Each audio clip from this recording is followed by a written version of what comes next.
Hello, my name is Ethan Bender, and today I will be presenting the Gilbane Gold Engineering Ethics case study on behalf of Team 6. I'm a little sick right now, so if I sound a little congested or have to clear my throat, my apologies. So to start, we'll do a quick case overview. So Gilbane is a city, and essentially what Gilbane Gold is a term for the fertilizer that this city produces. It is a very large source of economic income for the city, so it's very important. And this fertilizer is made from the sewage sludge. So the waste goes in and they produce this gold, termed Gilbane Gold. And this is a very large export. They make a lot of money. It's very important for the city of Gilbane to export this. So within Gilbane, there's a company called Z Corp, and they have a plant that produces computer chips. And so in the process of producing these computer chips, heavy metals such as arsenic and lead and mercury are a byproduct to that. And so the city of Gilbane, they understand this, and they have, a very, very small amount that is allowed in their sewage because they can't have zero. And so it's at a level where it's been decided it's okay at that level. And so the test that determines the level of these heavy metals is a little outdated, and in recent years a newer updated version has come out that is more sensitive, it's more accurate, and it costs more. So the city of Gilbane doesn't use it, likely because it costs more, but Z Corp does have access to it, and they have tested their own sewage waste, and it turns out that they have quite frequently gone above the allowable level, and they've stayed within the city limits because they've used this older test, and they submit the results of the older test, which allows them to say that they're within the limits. And so what's going on is David Jackson, a new hire, an environmental engineer, sees the results of this the new test, and the results are over the limit. And so he has kind of a moral problem with that, even though he's getting this pressure from his supervisors to sign off on the old tests, which show that they're still in compliance, when in reality, they're not in compliance. It just, the old test isn't as accurate.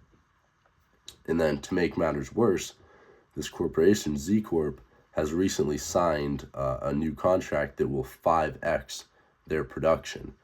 And so because the test is per unit volume, if they 5x the amount of heavy metals that they're offloading, they can still stay in compliance by offloading 5 times more volume, diluting the heavy metals.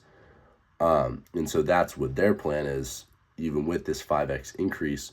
But regardless of, the dilution, they're still putting 5 times more amounts of heavy metals into the sewer sludge that will eventually be turned into fertilizer.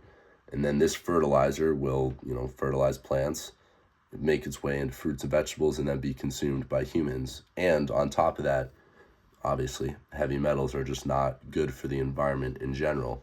So David Jackson has a problem with this. He has a moral dilemma, especially, being pushed by his supervisors to be deceptive and to turn a blind eye away from the fact that the newer tests show that they're above the dilution levels, or above the allowed levels, time and time again.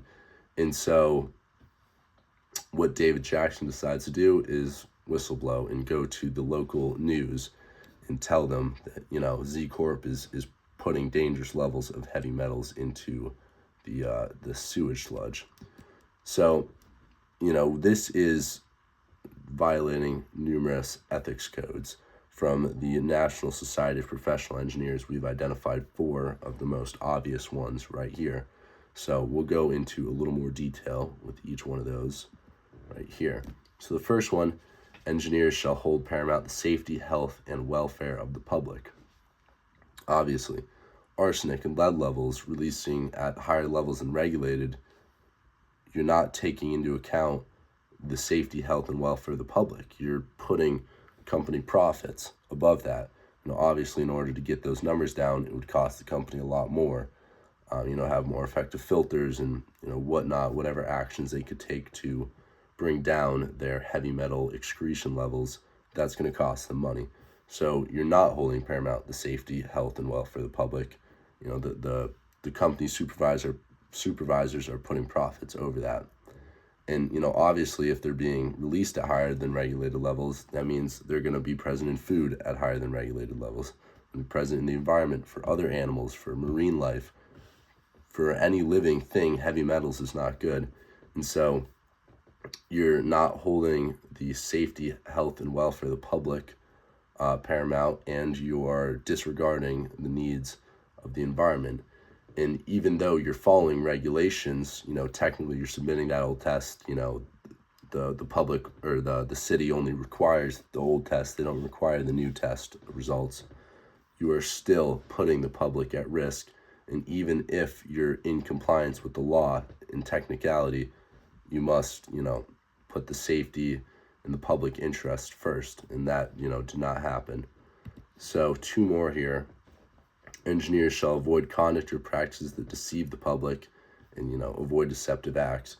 So as I kind of touched upon earlier, knowing with a more sensitive and a more accurate test that the levels are too high, and then submitting and signing off on the old test levels that say that you're in compliance is practically the definition of deception.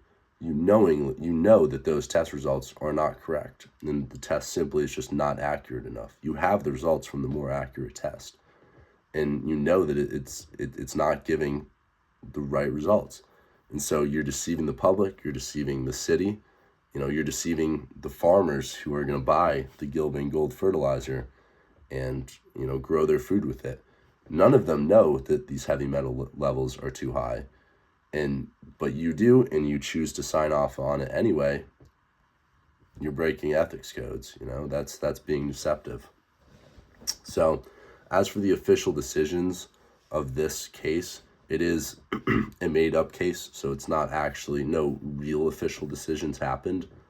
But a previous consultant who we believe had David Jackson's job before him was fired after he kind of spoke up about this to his supervisors. And then the city they didn't change. They kept going with the old test. So that was a decision that was made to keep using the old test. And then, as I said before as well, David chose to go to a local news station and report that Z Corp was putting higher than allowed levels of heavy metals into their sewage. So really the only real official decision, I suppose you could say, with this case is that David chose to go be a whistleblower, and we don't actually know what happened after that. That's what the point of the case is, to kind of get you thinking about what should have happened and what not. But that was the most official decision, you could say.